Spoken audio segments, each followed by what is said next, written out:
and just be able to cut for the recording, and then I'll start talking. Okay, thanks for joining, everyone.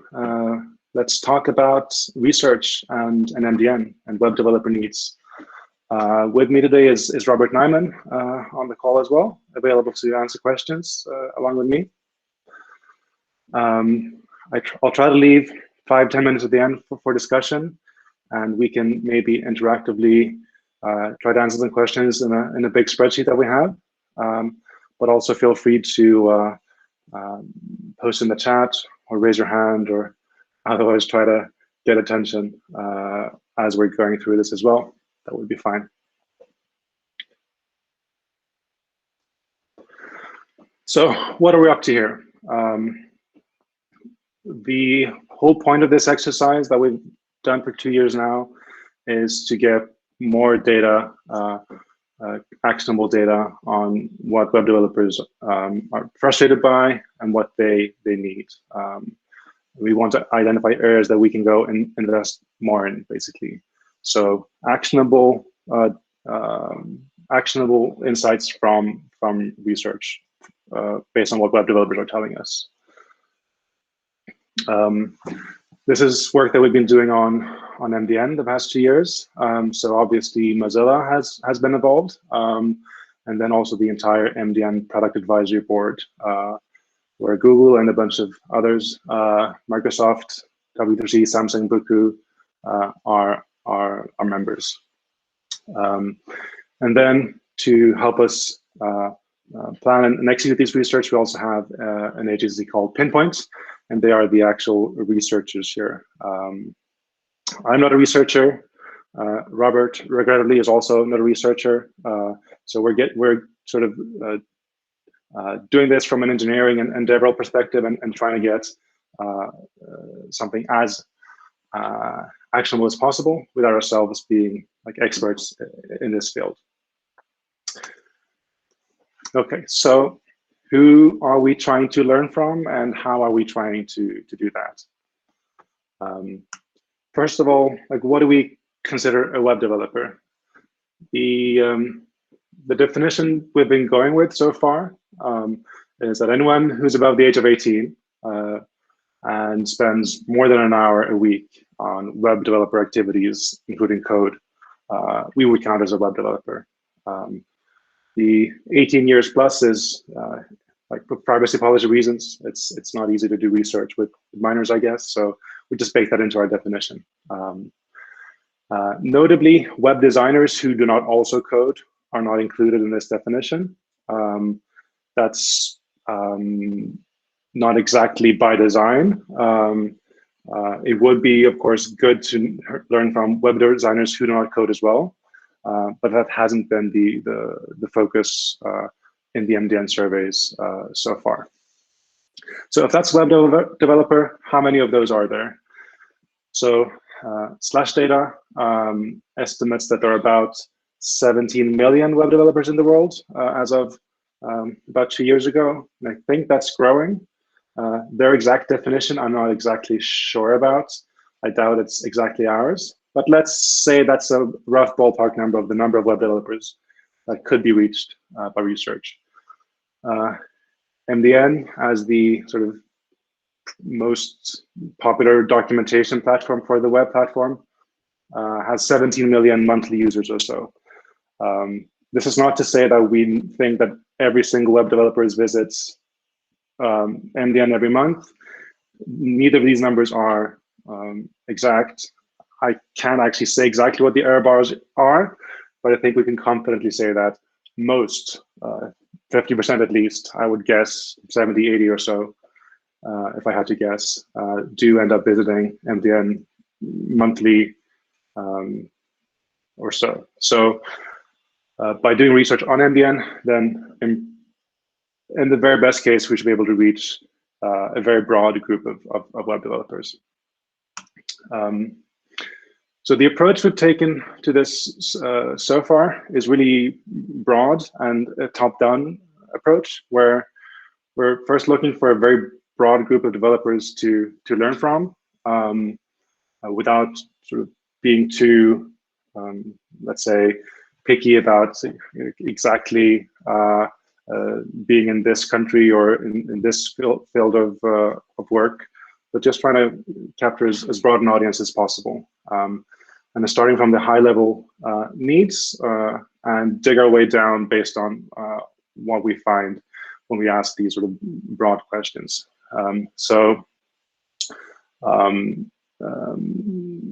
Yeah, I'll get more into what the diving in looks like in a bit. And through all of this, at the end, we still should prioritize work, of course, by the expected impact or the bang for buck of it. It's not to say that if X shows up as the biggest area, then the most valuable work is necessarily in area X. Just so that's clear too. So what is this bang we're looking for in the bang for buck? The framework that we've been using to look at this so far is developer satisfaction, and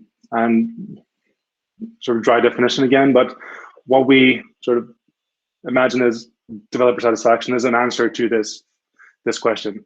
How satisfied are you overall with the web platform, both the platform itself and the tools to enable you to build what you need or want? So this is sort of defined in analogy to customer satisfaction, CSAT, and we call this DSAT or DevSat internally at Google. And the idea, of course, is that if people hate the web, that's not a good thing. If people are delighted and love the web, that's a good thing. So this is like a way to try to put a number on that, and that number, the most recent number we have is about 77%. Would say that they are satisfied or more than satisfied. So when we prioritize where to look or what to do, it's sort of the framework. Where do we imagine like we could move this number the most, while understanding that moving this number is not like an easy thing that we would expect to be able to correlate directly to the thing we've done. But still, that is the overall framework for this. And we've seen this number change a bit, but so far it's sort of on the border of being within the error bars based on our sample sizes. Another way, I guess, less convoluted way to look at this is just like what's frustrating about web development, what's wasting people's time, what do people want like for the future of the web, what would they just be think would be awesome tooling or an awesome addition to the web platform. So just pretty basically, what would you hear if you talk to a web developer?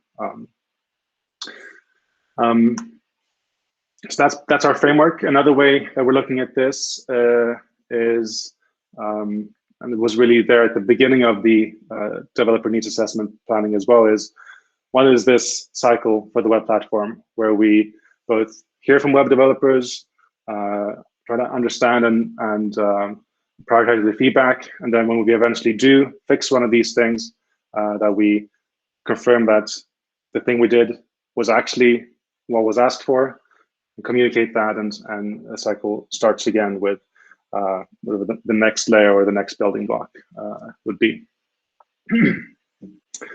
So that's the rough background. We're still going to stay in the past, and like a quick recap of what we learned from last year's survey, not this year's survey, setting the stage here. So last year's survey was amazingly successful in terms of the number of people who took the time to complete the survey. About 28,000 web developers, and an estimated 10,000 hours spent completing this survey, which would be like more than 5 years of full-time work if this was a single person.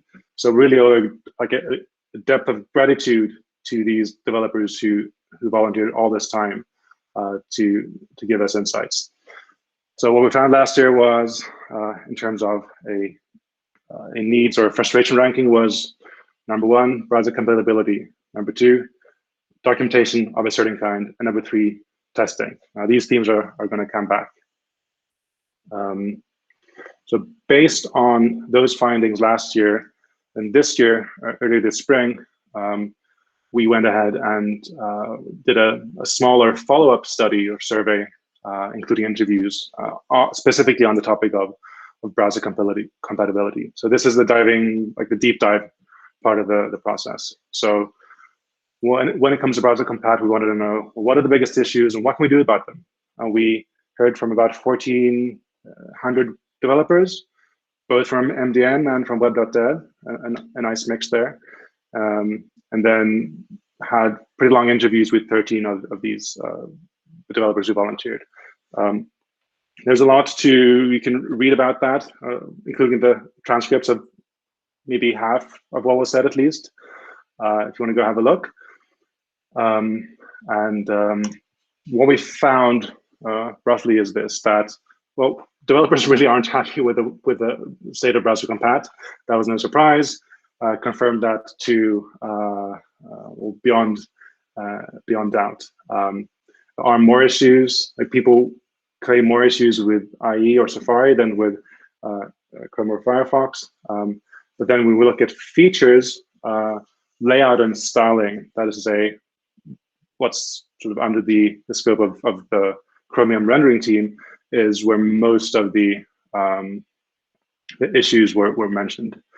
And that sort of makes some sense, because no website makes any sense. Like, every website needs rendering, right? It's a feature that everyone needs. It's the common denominator. So we heard a lot about that, and also about basically anything that happens when you touch the glass of your phone and move it around is hard. So scrolling or carousels, touch inputs.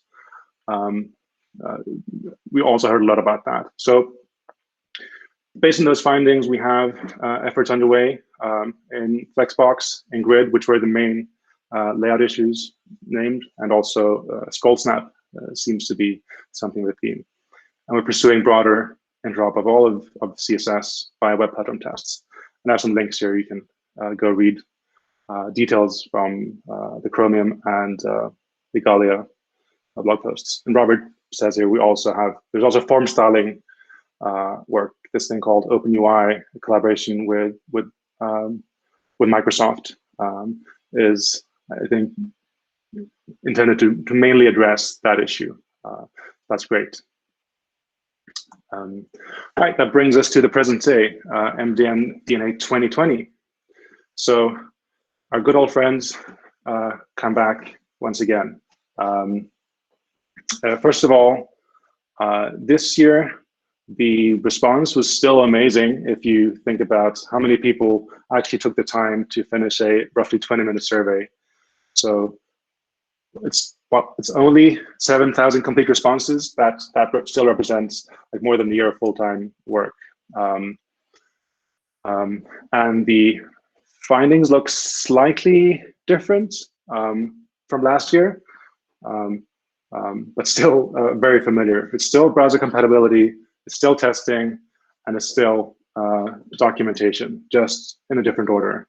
In fact, if you look at the top 10, it's exactly the same top 10 issues, just slightly shuffled in the order. So did we learn anything radically new from just that ranking? No, but I think there's still, we have better tools for understanding the data and slicing the data that Pinpoint has built for us, so we can still get new insights from this, and hopefully down the line also compare it to last year's data using the same sort of processing of the data. So now, top 3 is all of the top 3 on our browser compat, while before they were sort of more sprinkled out in the top 5. Then number 2, as I said, is testing. So let's have a close look at testing. Since this was a sort of prominent issue last year as well, we added some extra questions about it this year to ask, what are your biggest pain points when it comes to web testing? And what we wanted to tease out was whether this was entirely like an echo of browser compatibility issues, saying that because browsers aren't the same, I have to test them, or if there's also actual significant pain points with like testing itself, separate from that. And I think that does seem to be the case. We didn't see, for example, if we had seen that tests are difficult to write, would have been like 90% of the pain here. That would have suggested, okay, there's not really much to do here for browser vendors necessarily, as opposed to test frameworks, say, maybe. But that's not what we found. So rather, beyond just the pain of having to test manually when it's not always worth it or easy enough to automate, it's also pretty clear that actually setting up a testing setup is not at all easy enough. And anyone who doubts this can just try to do it themselves. If you want to test, say, Chrome, Firefox, Safari on your machine or in a CI system, you're just not going to have a good time. It's no easy task at all. In fact, you can't really do it in a single VM, I guess, and it's getting into the details. So this does ring very true to me, what we found here. So hypothesis is that if we had broad browser support in popular testing stacks, then that would probably help. We are going to propose some additional, diving even deeper in this area to try to confirm like what exactly might be the best action to take here. If that's a continued investment in WebDriver and WebDriver BiDi, or if we should go look at the testing framework landscape more. So we'll look closer on that.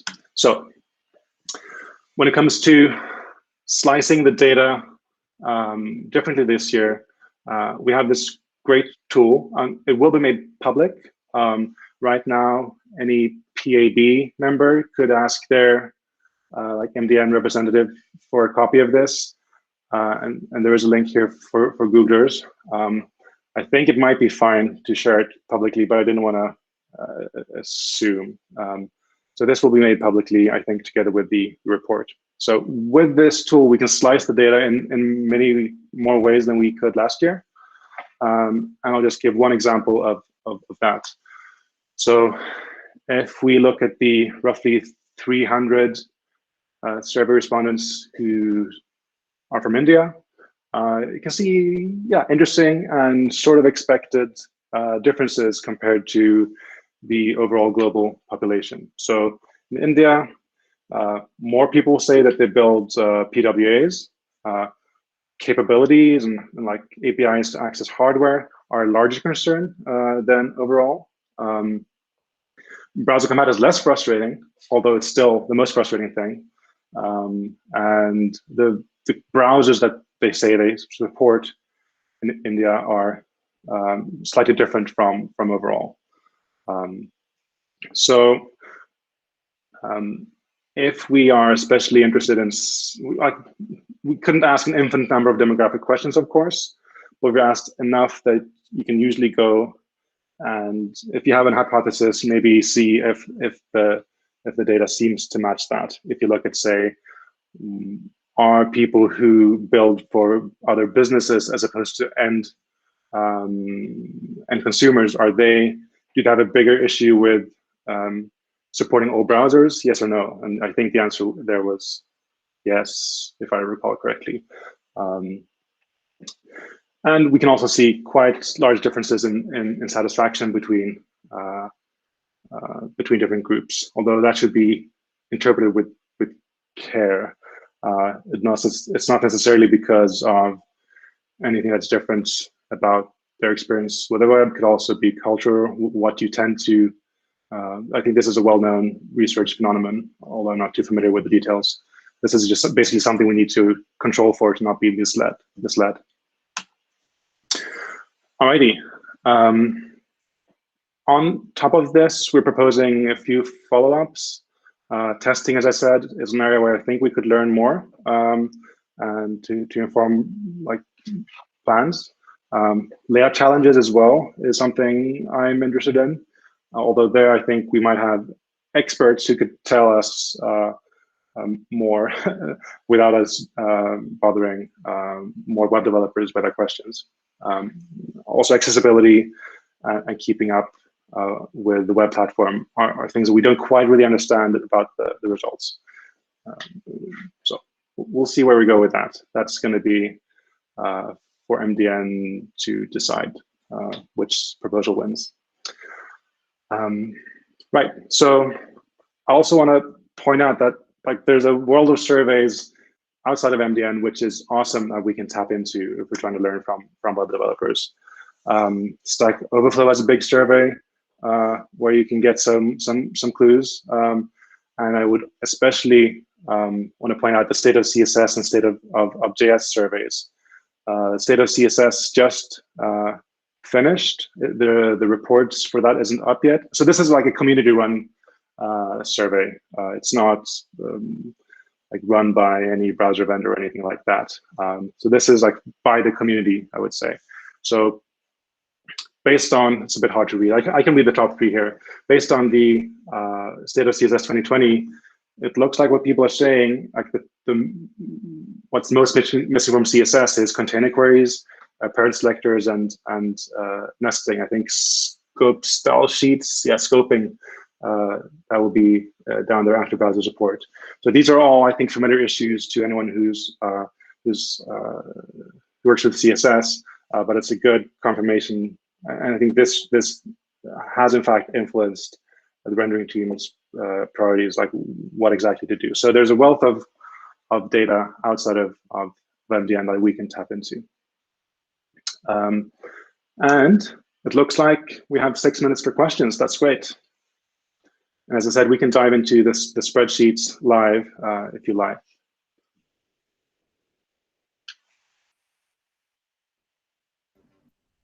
Guess a softball question to warm you up. What's your biggest surprise out of this year's results?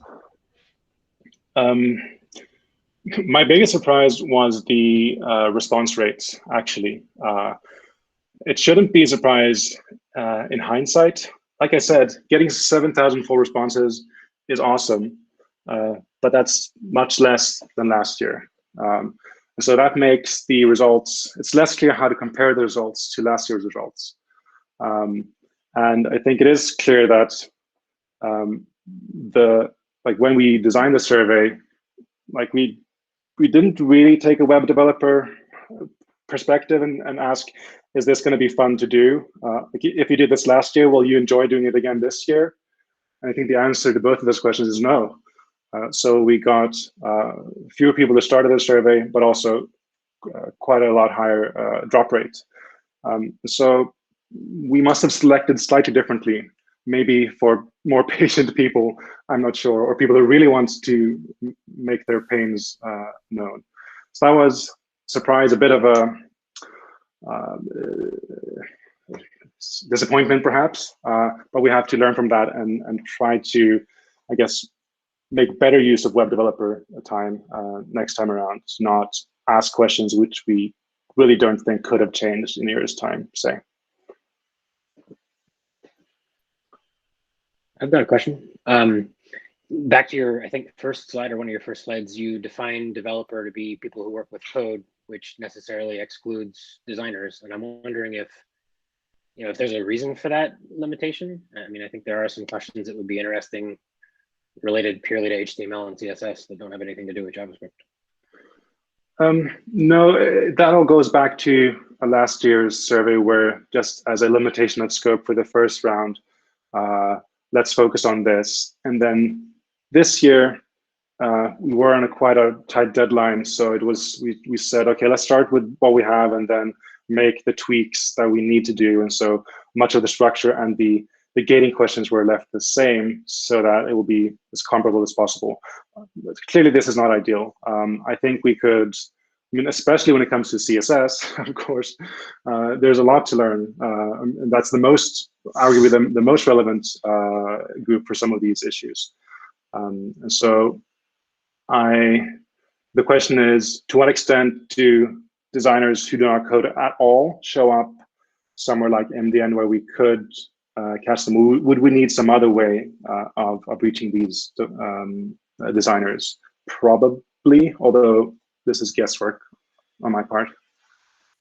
I think as long as you didn't ask a gating question and eliminate people who didn't meet the gating question, you'd be okay. The thing I'm worried about is some sort of bias here where sometimes there is a declarative way to do things and an imperative way to do things. And if you're only asking people who deal in JavaScript, you're going to be biased toward the imperative ones where there might be a better declarative easy solution.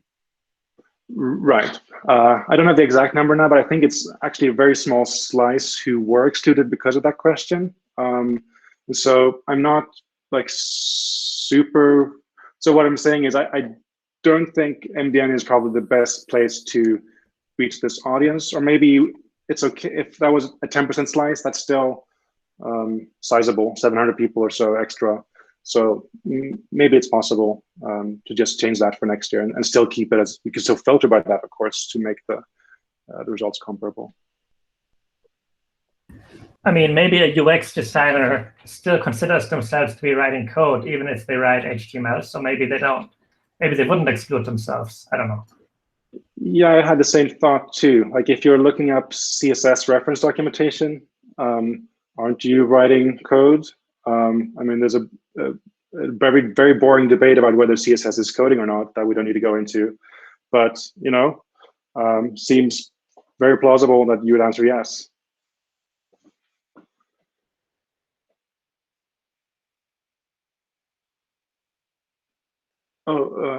Question in the chat. Thanks, Robert. Ian is saying, did you notice any browsers decreasing in compat/interrupt pane versus last year? Actually, I haven't compared that. I think that's pretty likely, right?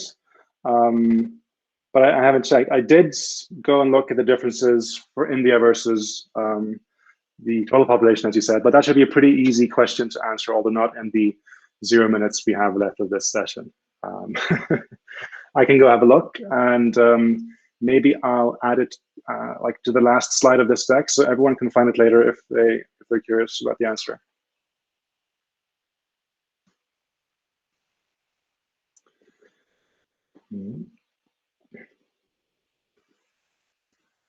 I see muted applause. Thanks, Dean. Thanks, Mason. Okay, is this where we wrap up and stop the recording, or do people just go over for a few minutes normally?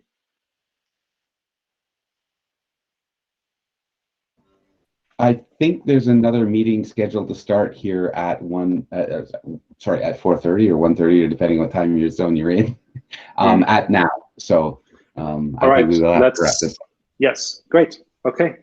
Well, anyone who has further questions can just reach out to me or Robert, and we'll be happy to assist. Thanks, everyone. Thank you.